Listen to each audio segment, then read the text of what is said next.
తల్లి గర్భముని నన్ను కోరితివి, విశ్వాస గృహములో నన్ను చేర్చితివి.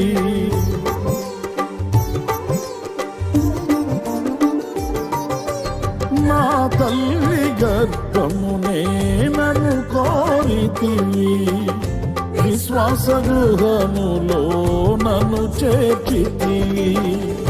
అమృత జలమైన నీ నోటి మాటలతో నిఖిల జగతికి నన్ను పంపినావు. ప్రకటింప నీ చరితం,